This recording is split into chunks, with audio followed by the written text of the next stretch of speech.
2025에서 2026 시즌 IBK 기업은행 알토스 내부 갈등의 전조. 다가오는 2025에서 2026 시즌을 앞두고 IBK 기업은행 알토스 배구단 내부에 심상치 않은 구조적 불협화음이 감지되고 있습니다. 겉으로 보기에는 빅토리아 킹켈라 외국인 선수와 아시아 쿼터 선수, 노련한 리베로 임명호, 그리고 젊은 윙 스파이커 육서영까지 안정적인 전력 구성을 마쳤다는 평가를 받고 있지만 실상은 고액 연봉 선수들의 활용 문제가 불거지면서 팀의 셀러리캡 운용에 대한 논란이 끊이지 않고 있습니다. 특히 이소영과 황민경 두 레프트 자원의 비효율성이 쟁점으로 떠오르고 있는 상황입니다. 셀러리캡 비효율성, 논란의 중심, 문제의 핵심은 팀 셀러리캡 운영의 심각한 비효율성입니다. IBK는 지난 시즌 종료 직후 자유계약 선수, FA, 시장에서 육서영과 연원의 재계약을 성공시키며 많은 기대를 모았습니다. 패기 넘치는 윙 스파이커의 잔류는 팬들에게 긍정적인 반응을 얻었지만 동시에 이소영과 황민경의 연봉 수준이 재조명되면서 논란이 증폭되기 시작했습니다. 이소영은 리그 최상위권인 6억 5천만 원, 황민경은 5억 원에 육박하는 금액을 받고 있으며 오직 레프트 포지션 2명에게만 무려 11억 5천만 원이라는 막대한 투자를 하고 있는 셈입니다. 문제는 이들이 실제 경기에서 보여주는 공헌도가 투자된 연봉에 걸맞지 않다는 점입니다.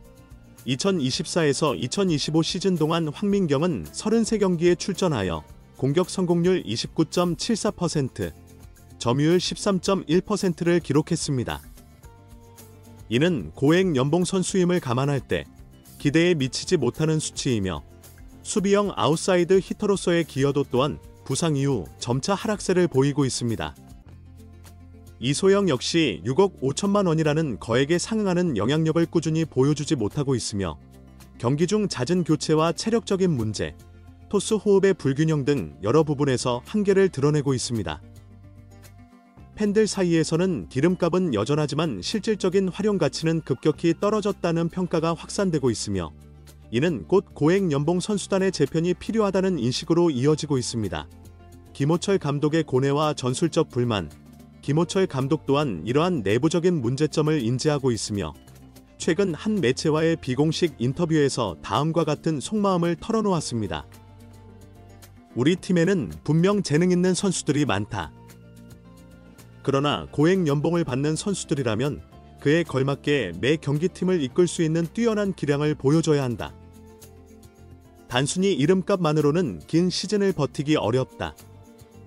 셀러리캡은 한정되어 있고 젊고 역동적인 자원들과의 조화를 통해 실제 경기력으로 이어지는 효율성을 면밀히 따져야 할 시점이다.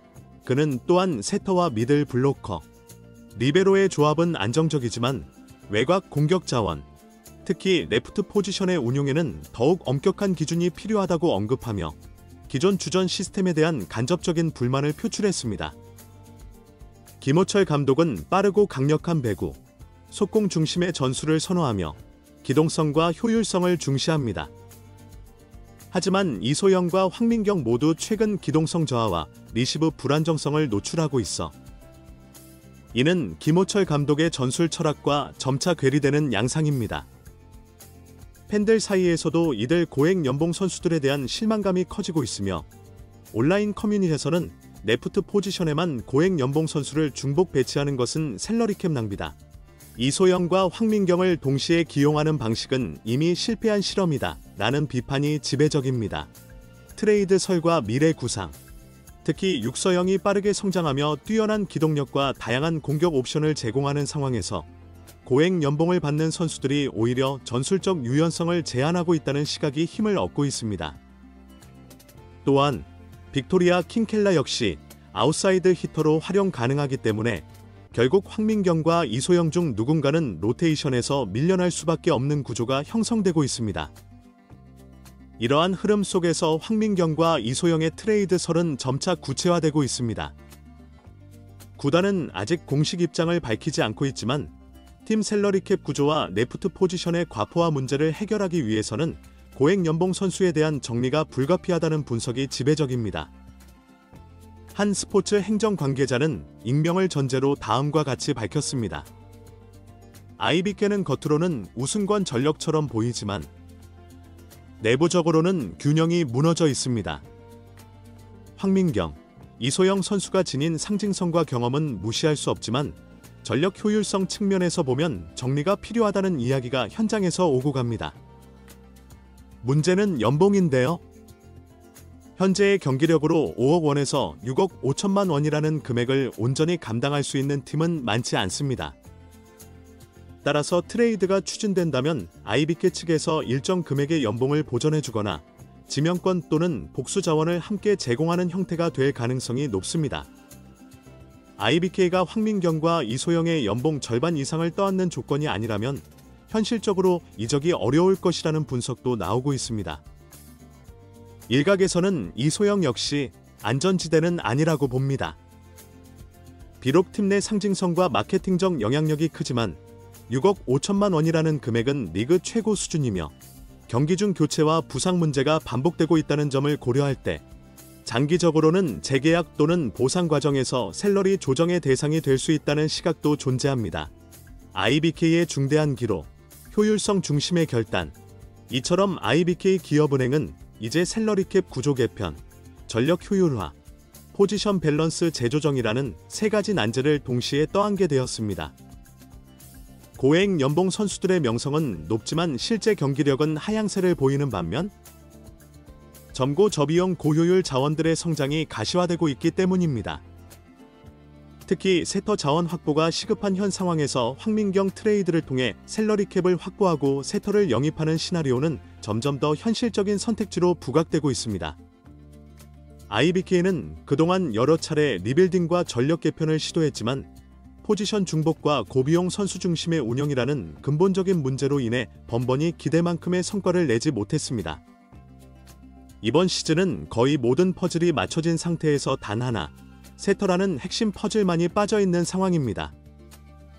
팀의 우승을 현실로 만들기 위해서는 이제 감정에 휩쓸리기보다는 냉철한 판단, 이름값보다는 효율성을 최우선으로 하는 결단이 필요합니다.